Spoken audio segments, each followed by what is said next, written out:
आज आपण उत्तप्पा बनवणार आहोत। त्यासाठी मी 1 वाटी रवा घेतलेला आहे, त्यामध्ये नमक टाकलेलं आहे आणि थोडं पाणी ॲड केलेलं आहे।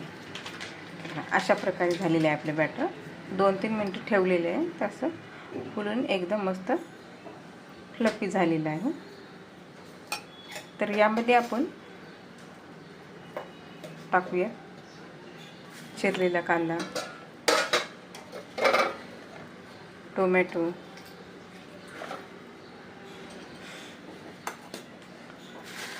मिरची। मुलं खात नसेल तर अवॉइड करा मिरची।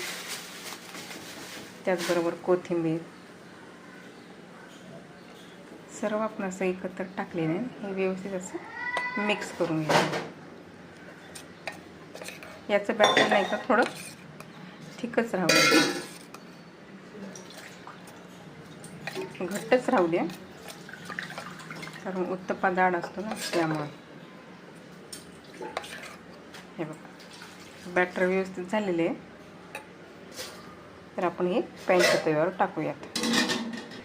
यावरती तेल टाकूयात, व्यवस्थित पसरून घेऊयात। जिरे टाकूयात थोडे, बॅटर टाकून घेऊयात असं व्यवस्थित असं स्प्रेड करून घेऊया।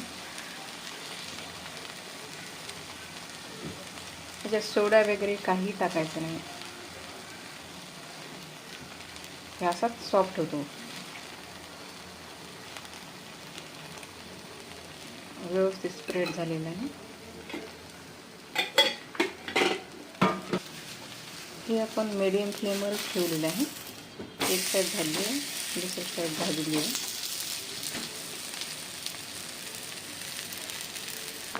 मस्त व्यवस्थित दोन्ही बाजूने शेकलेलं आहे हा उत्तप्पा आपला। तर आपण हे प्लेटमध्ये काढून घ्यायचं। आपला इन्स्टंट रवा उत्तप्पा तयार झालेला आहे। तर तुम्ही सॉस किंवा चटणीसोबतही खाऊ शकता। मस्त झालेले आहे। जवसाची चटणी बनवलेली आहे। कसं वाटलं नक्कीच सांगा। आवडल्यास लाईक करा, शेअर करा, सबस्क्राईब करा। थँक्यू।